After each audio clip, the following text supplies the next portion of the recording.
Dona Elizabeth faz a prece para a gente? Com certeza, Ana. Vamos depois. Deus, Pai de infinita misericórdia, olhai a cada um presente nesta sala com teu infinito amor e dê a todos nós a paz, a bondade, a segurança e o amor, e que possamos, nessa vida, levar realmente para o nosso barco da salvação aquilo que nos sustenta, que é o amor ao próximo, a caridade e a compaixão. Sede conosco, hoje e sempre, que assim seja. Que assim seja.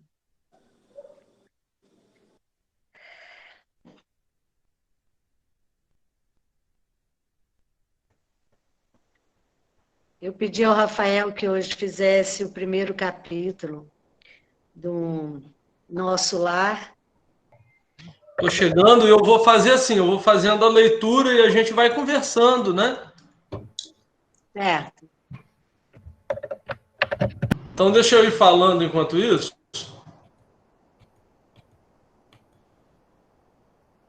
Para poder... A gente tem feito aí às terças-feiras esse estudo da obra Nosso Lar, logo após essa parte do Evangelho. E o que a gente tem visto? A gente vai acompanhar aqui a trajetória de um espírito, o espírito André Luiz. E a gente vai percebendo o que nesse estudo de Nosso Lar?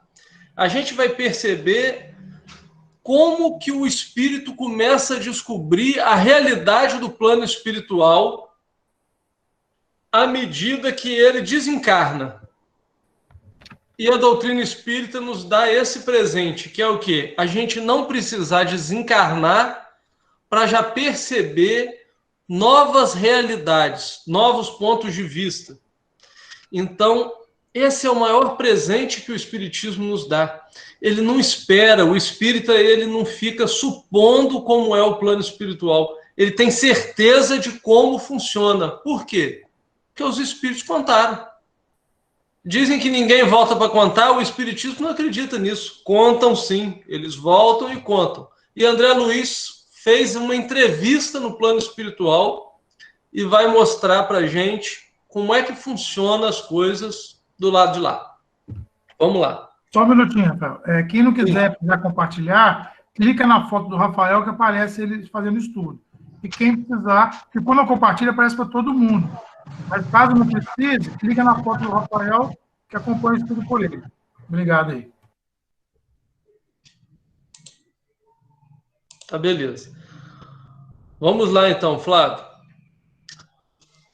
Capítulo 1, a gente já fez aí o prefácio, a Aninha já fez a introdução e a gente entra agora no capítulo 1, nas zonas inferiores. O capítulo vai mostrar a chegada de André Luiz no plano espiritual.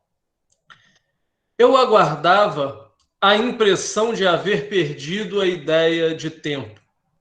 A noção de espaço esvaíra-se-me de há muito. Estava convicto de não mais pertencer ao número dos encarnados no mundo e, no entanto, meus pulmões respiravam a longos haustos. Desde quando me tornara joguete de forças irresistíveis, impossível esclarecer. Sentia-me, na verdade, amargurado, doente das grades escuras do horror, cabelos eriçados, coração aos saltos. Pode voltar, Flávio, lá em cima. Isso. Coração aos saltos, medo terrível senhoreando-me, muita vez gritei como louco, implorei. Enfim, nessa primeira passagem aí, André Luiz começa uma narrativa sobre o plano espiritual. De que plano espiritual nós estamos falando? Umbral. Ah, Rafael, o que é um umbral? Muita gente entende o umbral muita gente entende esse plano espiritual como um inferno, um purgatório. O espírita chama isso de umbral. São zonas inferiores que muitas vezes nada mais fazem do que materializar a consciência dos espíritos que estão ali. E André Luiz começa falando sobre ele. Ele perdeu a noção de tempo. André Luiz perdeu a noção de tempo por quê? Porque, como a gente disse na semana passada, no plano espiritual, a noção de tempo não existe. Não é igual a gente conta a hora aqui no relógio. Nós ingressamos no plano espiritual e tudo muda. E ele mostra ali também o seguinte: eu estou convicto de que estou morto. Ele tinha certeza de que estava desencarnado, mas mesmo assim continuava sentindo os órgãos, continuava sentindo o pulmão. Ele começa a descrever-se, o cabelo, como é que ele estava, mostrando o quê? Quando a gente desencarna, a gente não vira uma luz e aparece do lado de lá. Nós guardamos a nossa individualidade em todos os sentidos. Nós guardamos a nossa individualidade enquanto espíritos, enquanto nós temos virtudes e vícios, mas também guardamos essa individualidade aí. A forma pela qual a gente se apresenta no plano espiritual. Então, o André Luiz, ele mostra que ele continuava sentindo os pulmões. E a gente vai perceber isso na mesa mediúnica, quando alguém chega e fala assim: olha, eu estou com um problema, eu estou com uma dor na barriga, eu estou com um problema pulmonar, eu estou com dor aqui, dor ali. E aí, muitas vezes, o médium dialogador fala assim: ah, meu irmão, isso tudo é impressão. Porque, afinal de contas, o corpo físico ficou para trás. Mas a doutrina espírita nos mostra que cada célula do corpo físico se liga ao nosso perispírito. O que é esse perispírito? É esse corpo espiritual. Na verdade, o corpo físico ele é um reflexo do corpo espiritual. E o que a gente começa a perceber ali através de André Luiz? A gente começa a perceber que o espírito tem vida e que não adianta na mesa mediúnica você virar para um espírito e falar assim: não, meu irmão, você não está sentindo isso não. Isso era do tempo que você estava encarnado. André Luiz está desencarnado e está falando aquilo que ele sente. Então, o que a gente precisa fazer? A gente precisa conhecer essas coisas para consolar melhor os espíritos. A gente conhece médium vidente que fala assim: ah, vi um espírito, o espírito estava assim, assado, com a roupa desse jeito, com a roupa de não sei como, com o cabelo assim. Aí o outro fica pensando: enlouqueceu. Olha como é que ele está falando. Mas os espíritos aparecem, sim, com roupas e de acordo com a fisionomia do estado de consciência que eles se encontram. Vamos seguindo na leitura do nosso lar? Só um segundo, se você puder até falar um pouquinho mais sobre o... Porque a gente fala muito umbral, começa na zona aqui da Terra, enfim, mas tem zonas mais inferiores que o umbral. Dentro, você poder entender, porque às vezes costuma achar que é uma escada, né? Aí eu morri, estou no umbral, vou subindo. Mas tem zonas inferiores além do umbral, né? Só para destacar um pouco. Tem muitas zonas. Olha, André Luiz. Cabelos eriçados, coração aos saltos, medo terrível senhoreando-me, muita vez gritei como louco, implorei piedade e clamei contra o doloroso desânimo que me subjugava o espírito. Mas, quando o silêncio implacável não me absorvia a voz estentórica, lamentos mais comovedores que os meus respondiam-me aos clamores. Outras vezes, gargalhadas sinistras rasgavam a quietude ambiente. Algum companheiro desconhecido estaria, a meu ver, prisioneiro da loucura. Formas diabólicas, rostos alvares, expressões animalescas surgiam, de quando em quando, agravando o meu assombro.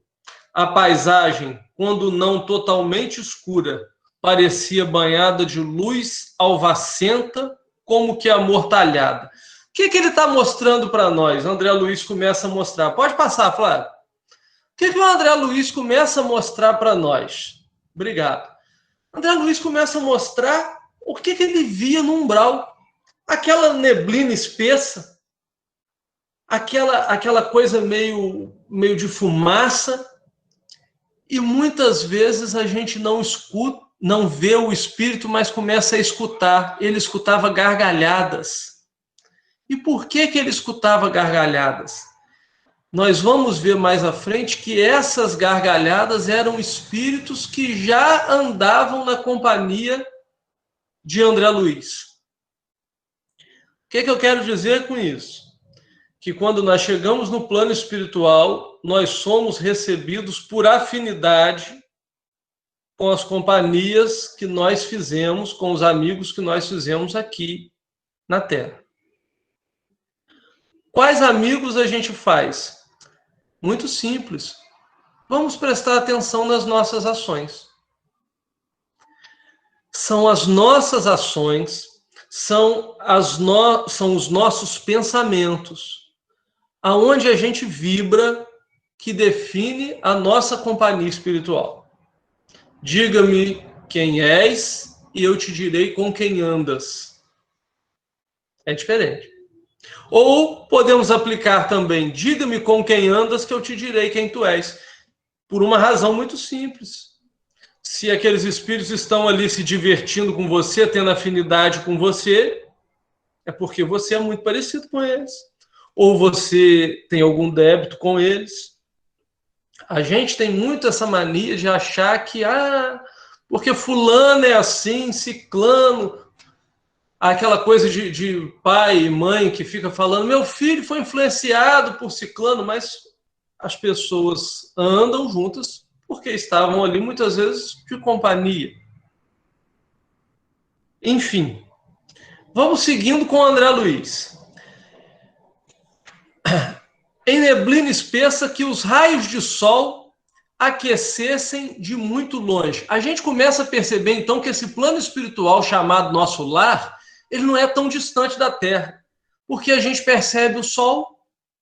Então, ele não é uma coisa, ai, meu Deus, foi para um mundo, vou para nosso lar, parece que está indo para um mundo muito distante.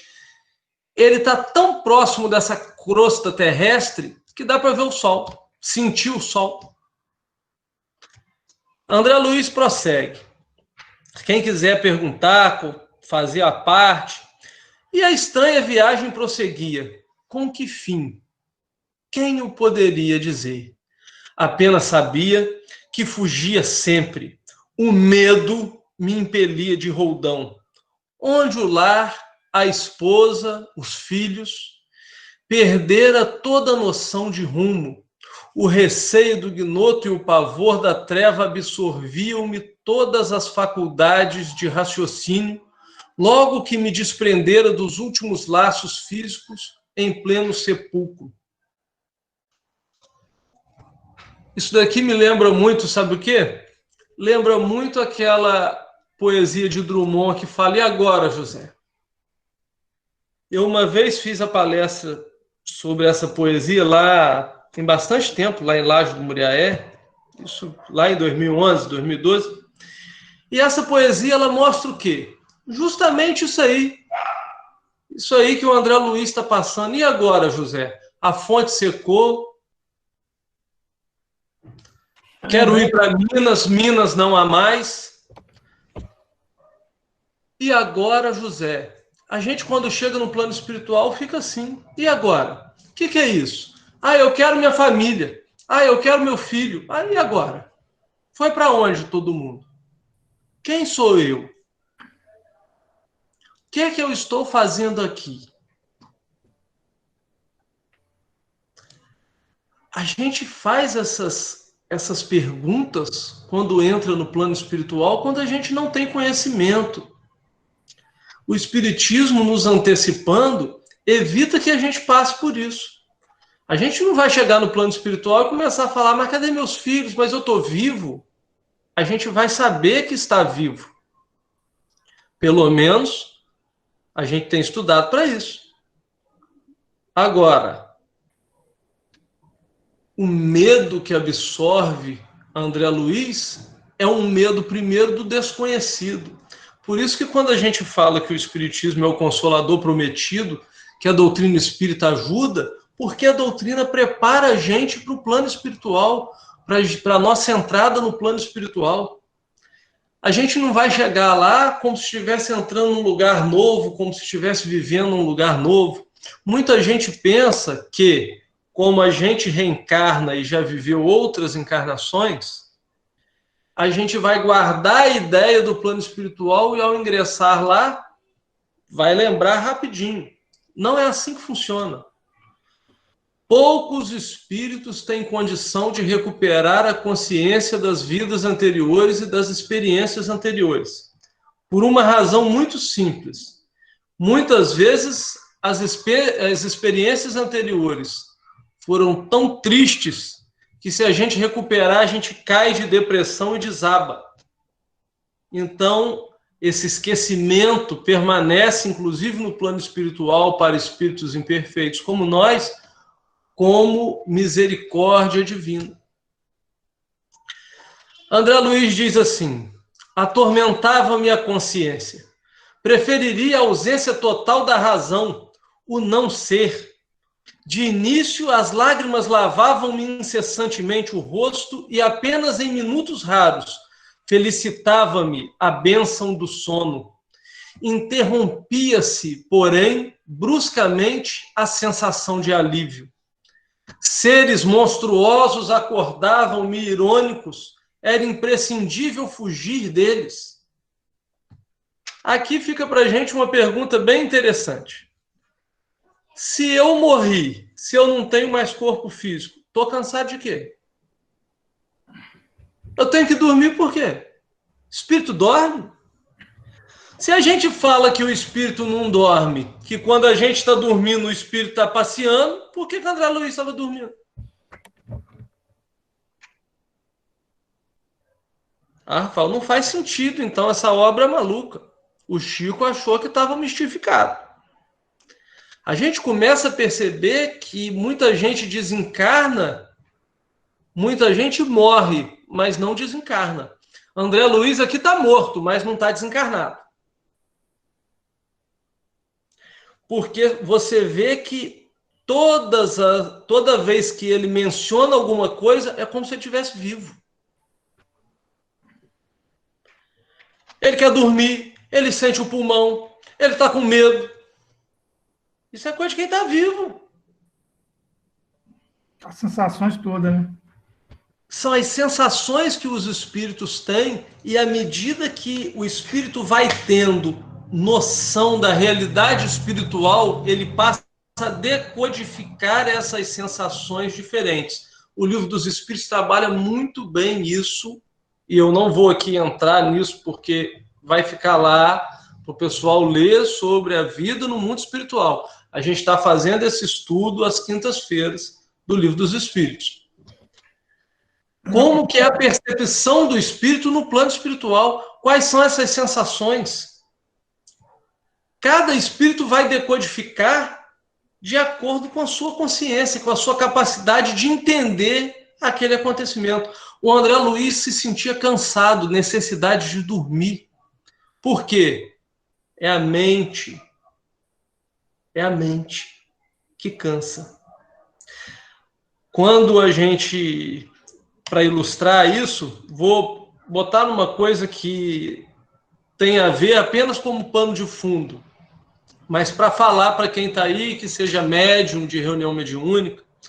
Quando os médiuns estavam entrando certa vez para uma reunião mediúnica, os espíritos falaram com o Divaldo: silêncio.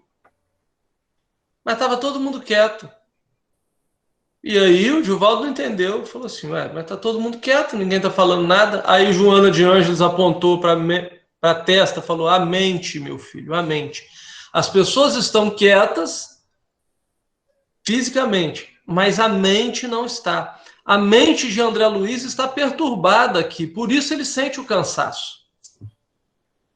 Vamos avançando? Bem, Rafael, só um segundo. Oi.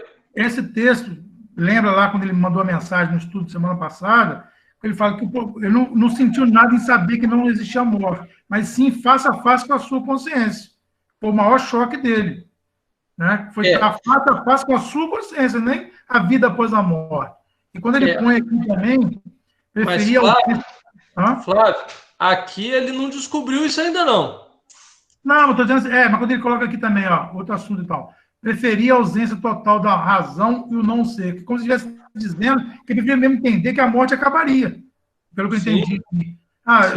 Se fosse o que eu acreditava até ontem, né? Que morreu, acabou, era mais fácil, porque está sentindo a consciência despertar. Isso, ele está começando a ingressar, ele ainda não tomou consciência do que está acontecendo. Mas já sentiu culpa, já começa aqui ele está narrando os sofrimentos de uma pessoa que não sabe o que é a vida após a morte. E aí a pessoa fica assim, como você bem apontou, que é dizendo assim, olha, eu preferia a ausência total de razão, o não ser. A pessoa fica no plano espiritual tentando buscar uma lógica para aquilo que ele sente e não acha. De início, as lágrimas lavavam-me incessantemente o rosto e apenas em minutos raros felicitava-me a bênção do sono. Isso eu já li, né? Já li, né? Já. Reconheci agora a esfera diferente a erguer-se da poalha do mundo e, todavia, era tarde. Pensamentos angustiosos atritavam-me o cérebro. Mal delineava projetos de solução, incidentes numerosos impeliam-me a considerações estonteantes. Em momento algum, o problema religioso surgiu tão profundo a meus olhos. Os princípios puramente filosóficos, políticos e científicos figuravam-se-me agora extremamente secundários para a vida humana. Aqui eu paro. A gente está na época de eleição. É uma maravilha. Porque tinha que ter eleição todo ano, porque nas eleições as pessoas ficam boas, ficam melhores, podia ter todo ano, fica todo mundo muito bonzinho, todo mundo é simpático. E o que a gente percebe no fundo disso tudo? A gente percebe o seguinte, quando vem a dor, todo esse conhecimento político, tudo aquilo que você fez, toda aquela experiência que você tem de MBA, de pós-graduação, de mestrado, de doutorado, tudo, quando o sofrimento bate a porta, nada disso resolve o seu problema. Quando nós estamos diante do sofrimento moral, nada disso resolve o seu problema. A quantidade de cesta básica que uma pessoa fez, a quantidade de parecer jurídico que o outro fez, a quantidade de... Nada disso resolve o nosso problema. Nossos cargos, essa visão que a gente tem de mundo, não consegue resolver, porque no plano espiritual você vai falar que você é o quê? Ah, mas vem cá, me ajuda aqui que eu sou... Você é o quê? Nós somos aquilo que nós somos em essência. Ou como diz o poeta popular, somos os mesmos e vivemos. Ainda somos os mesmos e vivemos. Nós entramos no plano espiritual sendo os mesmos e vivemos. Somos, no plano espiritual, aquilo que a gente já era aqui. Só que aí o cargo não socorre. O MBA não socorre. O nosso pós-graduação não socorre. O que socorre? Deus. E aí vem a pergunta: o que é que a gente tem entendido de Deus?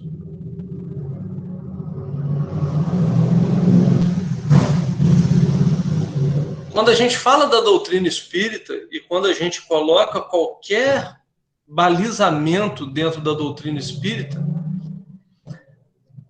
todo critério doutrinário passa pelo atributo da divindade. Se você pegar a obra de André Luiz ou qualquer obra subsidiária da codificação, você tem que colocar os atributos de Deus em cima dela e ver se vai encaixar. O entendimento que a obra passa de Deus é condizente com os atributos da divindade que estão em O Livro dos Espíritos, porque aqueles atributos servem justamente para isso, para balizar todo o conhecimento espírita daquilo que vem de obra espírita e todo o conhecimento que a gente tem de mundo. O que André Luiz está buscando aí? O problema religioso nunca foi tão importante na vida dele. Por quê? Porque o diploma de medicina não resolve. O cargo de médico não resolve. A influência política que ele tinha, que ele era um homem influente, também não resolve no plano espiritual. E aí ele descobriu o quê? Poxa vida, tinha que ter aprendido mais. É disso que ele está falando. Então, o estudo da doutrina espírita, ele não é um estudo para intelectualizar ninguém. Ele é um investimento para a sua vida, para a nossa vida. Porque a gente vai continuar vivendo na eternidade. A gente, às vezes, fica tentando resolver aqui quinquilharia, problemas pequenos de existência. Existência é o quê? Essa é a nossa encarnação. E a doutrina espírita quer resolver os problemas da nossa vida, que é a eternidade. Então vamos seguir. Os princípios, vou repetir para a gente seguir a lógica. Os princípios puramente filosóficos, políticos e científicos figuravam-se-me agora extremamente secundários para a vida humana. Significavam, a meu ver, valioso patrimônio nos planos da Terra, mas urgia reconhecer que a humanidade não se constitui de gerações transitórias, e sim de espíritos eternos, a caminho de gloriosa destinação. Problemas da vida, espíritos eternos, como eu vinha falando. Onde está? Ué, tá aqui. Verificava que alguma coisa permanece acima de toda cogitação meramente intelectual. Esse algo é a fé, manifestação divina ao homem. Semelhante análise surgia, contudo, tardiamente. De fato, conhecia as letras do Velho Testamento e muita vez folheara o Evangelho. Entretanto, era forçoso reconhecer que nunca procurara as letras sagradas com a luz do coração. Isso é muito simples e a gente vê todo dia. Nós fazemos Evangelho no Lar, estudo sistematizado, encontros, mas o que há é PH online. O que a gente mais faz é estudar a doutrina espírita. Agora, o nosso coração está mudando? Porque ele conhecia, o André Luiz tinha conhecimento. Tinha muito conhecimento, assim, folheava o Evangelho, mas com certeza guardava alguns capítulos lá do Evangelho, algumas frases. Quantas vezes nós conhecemos aquelas pessoas, nossos irmãos, que conhecem a Bíblia de cabo a rabo, de tudo, de norte a sul. Tem a Bíblia muitas vezes decorada.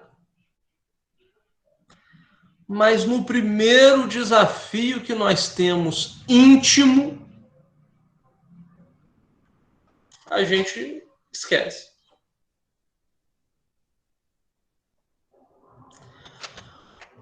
Porque a gente tem muita dificuldade ainda em lançar o olhar sobre o outro.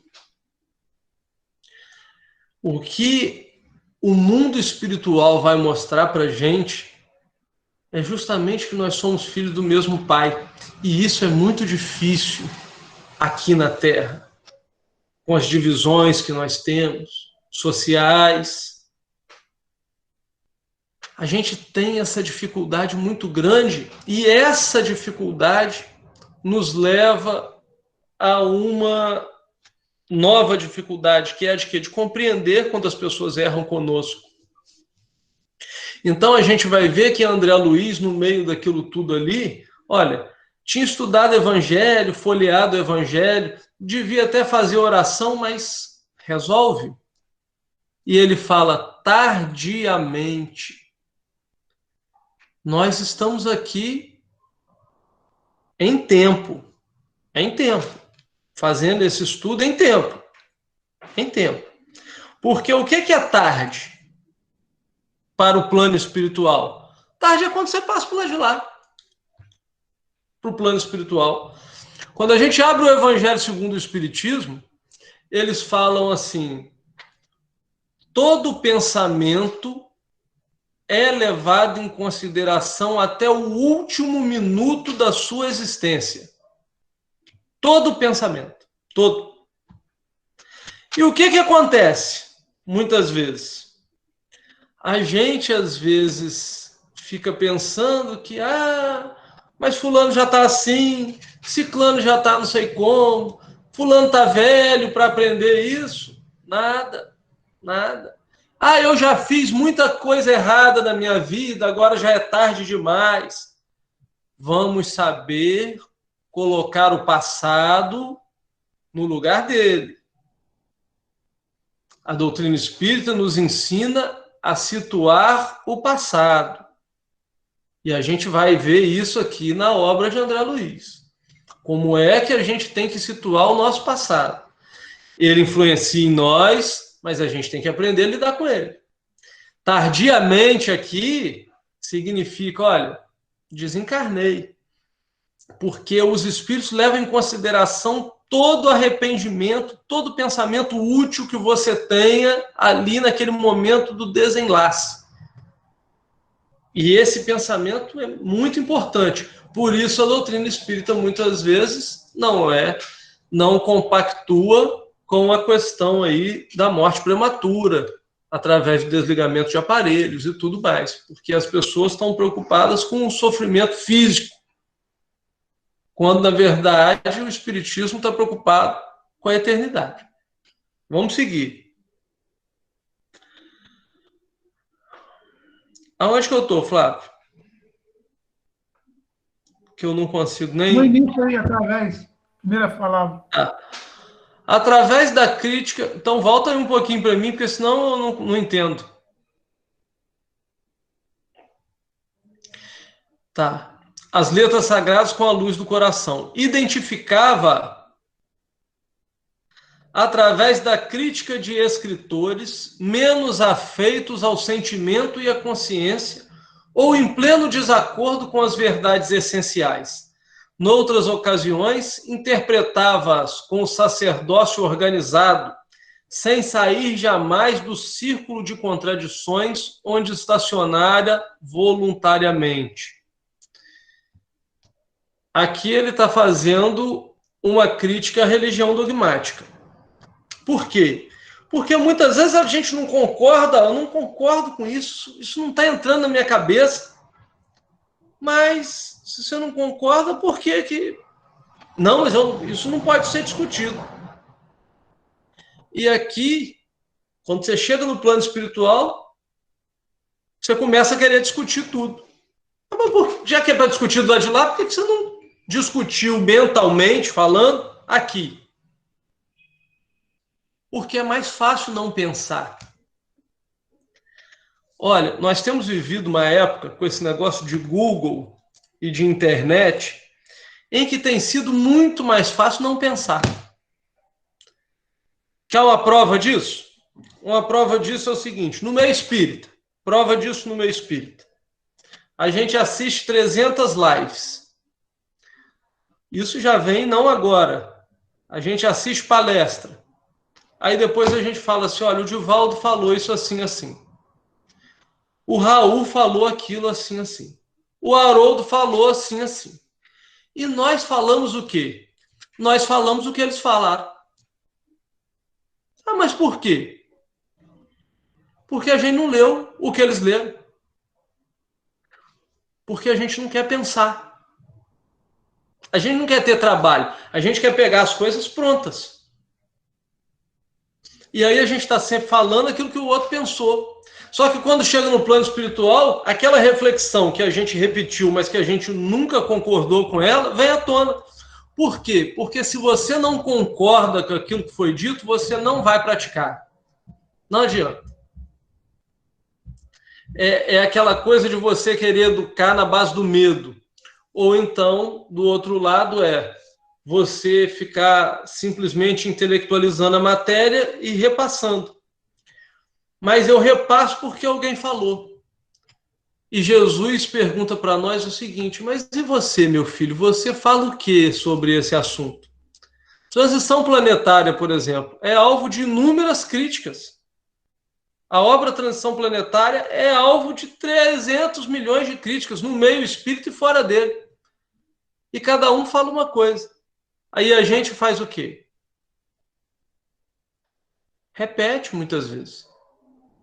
Ah, mas fulano fala contra. Tá, e você fala o quê? O que você leu a respeito?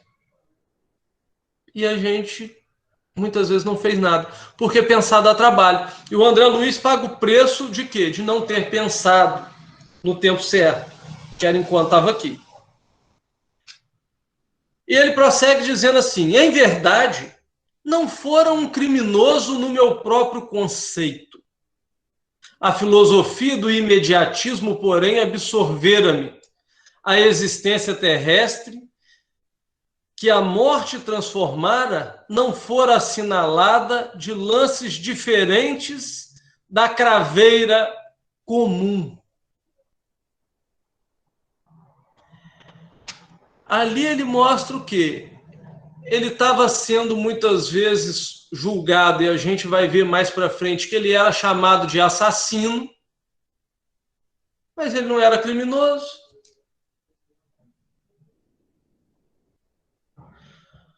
A gente tem mania de comparar os delitos com aquilo que a gente vê no Código Penal aqui da Terra. Mas o Kardec fez questão de colocar na obra Céu e Inferno Código Penal da Vida Futura.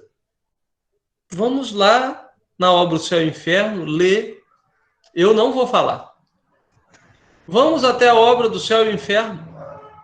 Vamos ler o que está lá na obra Céu e Inferno.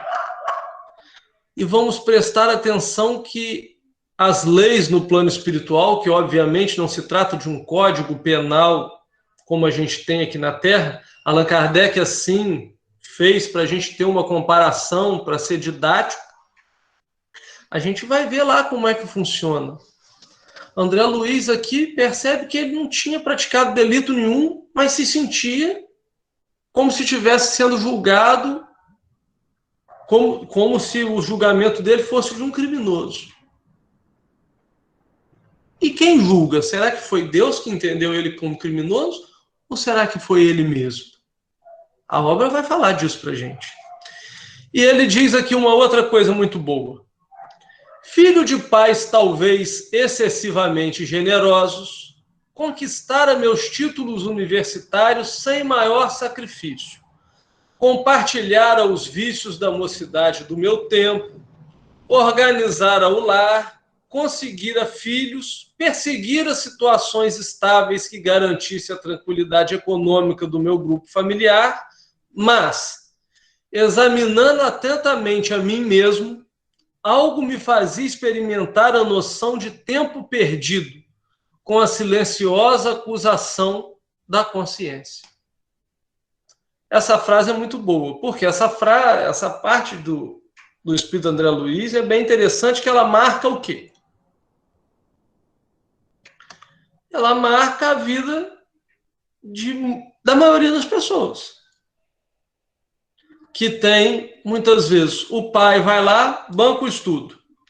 A pessoa estuda, passa pela adolescência fazendo aquela coisa. Vamos colocar aqui, o meu amigo Joaquim está aqui, ó, da minha idade. É aquela coisa assim, quer ver? Você estuda na mocidade. O que você fez na mocidade? Ah, cheirei loló. O outro fez não sei o quê, fumou baseado, fez não sei o quê. Depois vai, se forma, estuda, consegue uma profissão para ter estabilidade, tem filho, toca família, não sei o quê, desencarnei. E aí a consciência começa a cobrar. Mas está cobrando o quê? Tempo perdido. E onde é que houve a perda de tempo nisso aí que ele falou, se praticamente a maioria das pessoas só pensa em fazer isso da vida?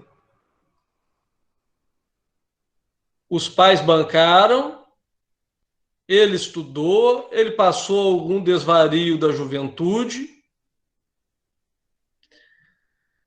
ele não viu o maior sacrifício, organizou a família, teve filho, desencarnou. Não parece uma vida perfeita? Mas para André Luiz, não. Só coisas terrenas, né? Fala aí. Só coisas terrenas. Oi? Só coisas terrenas. Na espiritualidade mesmo, não buscou nada. Só as coisas do plano terreno. Exatamente. E aí a gente tem que ver como que a gente fez isso tudo. Porque o importante não é você fazer isso tudo, é como você fez. Emmanuel tem uma página na obra Rumo Certo, que se chama Negócios Humanos. A obra Rumo Certo é uma obra que faz a gente assim... O nome não é à toa, porque a gente pensa que está no rumo certo. Quando lê a obra, ela faz a gente perder o rumo para depois engatilhar de novo, porque a gente percebe que não tem nada certo. O que acontece ali nesse texto de Emmanuel? Ele fala que a gente tem que cuidar da parte espiritual e da parte material. E que uma coisa não pode ser deslocada da outra. Então não tem essa coisa, eu vou cuidar só da parte espiritual agora, porque eu já cuidei muito da parte material. Agora eu vou cuidar só da parte material, porque eu já cuidei muito da parte espiritual. André Luiz, o Emmanuel mostra o seguinte: todas as nossas ações, elas têm efeitos espirituais. Então não existe essa ideia de que nós vamos dividir as coisas. Não vamos. Não vamos. Porque é da lei essa repercussão. E a gente não consegue sair dela. A gente não consegue sair dela. Vamos seguindo ali, ó.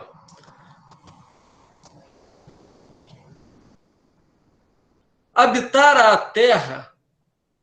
Alguém quer colocar alguma coisa? De repente alguém quer falar sobre essa acusação da consciência aí, ó. Alguém quer perguntar alguma coisa, colocar algum apontamento? Rafael, o que você falou aí é tão verdade, porque você tem que ser o evangelho. Ou, no caso, vamos falar a nossa linguagem hoje. Caridoso no seu trabalho, no seu estudo, senão não adiantava. Não sei se seria caridoso lá no centro espírita, ou na religião que fosse, e na rua você ia separar. Por isso que não tem separação. É isso. Do espiritual e do trabalho em si, do cotidiano. É isso. Olha lá, ó. Habitara a terra, gozara-lhe os bens, colhera as bênçãos da vida, mas não lhe retribuíra sentiu do débito enorme. Tivera paz, cuja generosidade e sacrifícios por mim nunca avaliei. Esposa e filhos que prendera ferozmente nas teias rijas do egoísmo destruidor. Possuíra um lar que fechei a todos os que palmilhavam o deserto da angústia. Deliciara-me com os júbilos da família, esquecido de estender essa bênção divina à imensa família humana, surdo a simples deveres de fraternidade. André Luiz aí se mostra uma pessoa egocêntrica. altamente egocêntrica. Só que o mais impressionante da obra é que as coisas simples que ele faz dentro do lar é aquilo que a gente considera super normal no nosso mundo. Por incrível que pareça. Quando a gente começa a observar a vida de André Luiz dentro do lar, com a família dele, a gente pensa assim, nossa, que pai brilhante. Nossa, que marido brilhante. Não deixar faltar nada dentro de casa. Os filhos gostavam dele. A esposa gostava dele. Ele amava a esposa, embora tivesse ali os outros compromissos. E quando ele chega no plano espiritual, ele percebe que estava faltando alguma coisa. O estudo da obra Nosso Lar, eu peço perdão por esse improvisamento, esse improviso assim de hoje, é um estudo difícil. É um estudo difícil. É um estudo que eu vou além. O estudo da obra Nosso Lar é um estudo doloroso. Por quê? Porque na maioria das vezes a gente anda na vida com duas mochilas. Uma virada para frente, uma virada pelas costas. A que está virada pela frente é aquela mochila que mostra todas as nossas qualidades. A pessoa que vem de lá ao nosso encontro é aquilo que a gente mostra, que a gente quer mostrar como que a gente é. As nossas qualidades, as nossas virtudes, que nós somos pessoas boas. A mochila que está nas costas é a que carrega nossos vícios, e as pessoas que passam por nós, muitas vezes, depois olhando, percebem que nós não somos tão bons assim.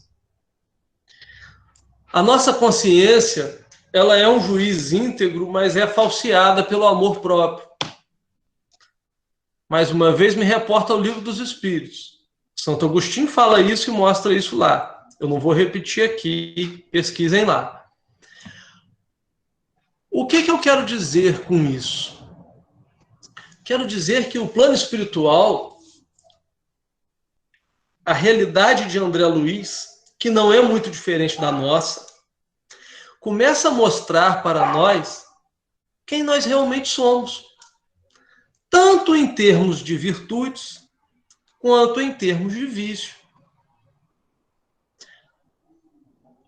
Por isso é doloroso. Mas essa dor é uma dor ruim? Obviamente que não. Porque à medida que a gente começa a perceber as nossas dificuldades, essa dor é que vai impulsionar a gente para frente. Porque se a gente não se sente incomodado estudando a obra de André Luiz, o estudo está ruim. Se eu estudar a coleção de André Luiz, A Vida no Plano Espiritual, e não me sentir incomodado, alguma coisa está errada. E está errada por quê? Porque o Chico dizia assim, está encarnado, está devendo. Nós somos devedores. Se a gente estudar e pensar assim, eu já pratico isso está tudo muito tranquilo para mim, tem alguma coisa errada com a nossa consciência. Porque nós não somos espíritos perfeitos. Se fôssemos, estaríamos aqui cumprindo uma missão do tipo da de Jesus. E não estamos. Não estamos. Então vamos seguir. A gente segue dizendo o seguinte. Enfim, como a flor de estufa não suportava agora o clima das realidades eternas. É a gente lendo Nosso Lar. Capítulo 1 já mostra isso. A gente começa a conhecer a realidade do plano espiritual e começa a não suportar. Porque a gente começa a perceber o quê? Está tudo errado na minha vida, meu Deus. Está tudo errado na minha forma de pensar. Não é na minha vida, no dia a dia, do padrão normal, mas na minha forma de enxergar a vida. Não desenvolver os germes divinos que o Senhor da vida colocara em minha alma. Sufocaram-os criminosamente no desejo incontido de bem-estar. Não adestrara órgãos para a vida nova.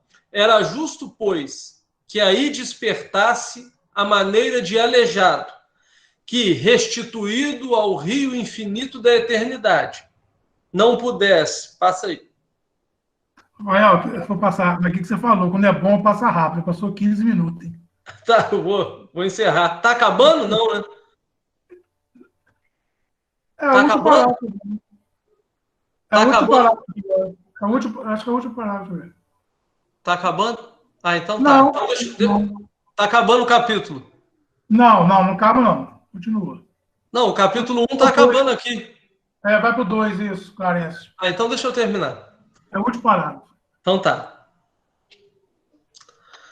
Acompanhar-se não compulsoriamente a carreira incessante das águas, ou como mendigo infeliz, que, exausto em pleno deserto, perambula à mercê de impetuosos tufões. Olha aí como é que... Olha essa comparação. Volta ali, Flávio. Deixa eu ler rapidamente de novo, só para terminar. Volta aí um pouquinho. Olha aí, olha. Como a flor de estufa não suportava agora o clima das realidades eternas.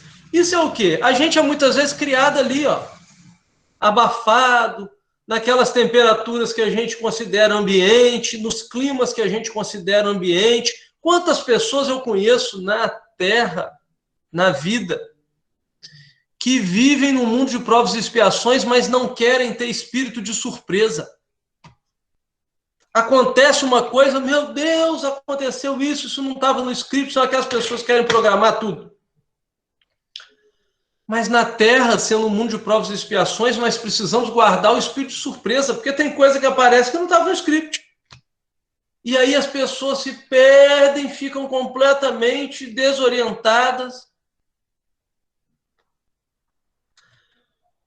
E a gente acostuma ali, André Luiz, ó, com aquele clima de família, da casa, achando que está tudo certo. Quando descobre a realidade do plano espiritual, a temperatura é outra e às vezes a flor não aguenta, não está acostumada. Não desenvolver germes divinos, sufocar-os criminosamente no desejo incontido de bem-estar. Pode descer, Flávio, fazendo favor. O que a gente percebe aí? Muitas vezes nós pensamos no nosso bem-estar. Alguém pede uma coisa, mas agora eu não posso. Por quê? Porque eu estou resolvendo um problema meu. E depois eu preciso daquele minuto de descanso. Quantas pessoas eu vejo que precisam descansar? As pessoas começam a segunda-feira já cansadas. É impressionante isso. A pessoa está começando a semana e já está cansada. A pessoa está começando o dia e já está cansada. As pessoas estão sempre preocupadas com o bem-estar, como se nada pudesse alterar o roteiro da vida delas. E aí essas pessoas se fecham para que nada altere o roteiro da vida delas. E o germe divino é o que a gente tem em nós? Caridade. Obviamente que ninguém tem que se matar, porque a caridade não mata ninguém, senão não era caridade. Vamos lá. Mas eu me fechar e não poder ter tempo para o próximo, tem alguma coisa errada na minha forma de ver o mundo. Eu vou terminar o parágrafo, esse é o último, né? André Luiz faz o seguinte apelo. Ó amigos da terra, quantos de vós podereis evitar o caminho da amargura com o preparo do campo interior do coração? Acendei vossas luzes antes de atravessar a grande sombra. Buscai a verdade antes que a verdade vos surpreenda. Suai agora, para não chorardes depois. Buscai a verdade antes que a verdade vos surpreenda. Vamos prestar atenção o que é que Deus espera de nós. Eu sempre digo isso. nós fazemos muita prece, nós fazemos muito estudo, nós sabemos pedir muito a Deus aquilo que nós entendemos ser necessário. Mas o que será que Deus espera de nós? Nós precisamos ter essa exata noção do que Deus espera de nós. E a obra de Nosso Lar vai mostrar justamente isso para nós. O que Deus espera da gente. O que vem por aí no plano espiritual quando a gente desencarnar. Que a gente, a partir desse capítulo 1, tenha mais atenção. Não com o próximo, nem com nada. Atenção voltada a nós mesmos. A fim de que a gente possa compreender a realidade da vida. Jesus nos abençoe. Obrigado. Desculpem aí o meu afobamento. Quando a Aninha falou, eu estava no trabalho, no Ministério Público, aí eu falei, eu vou chegar, mas eu chego em cima da hora.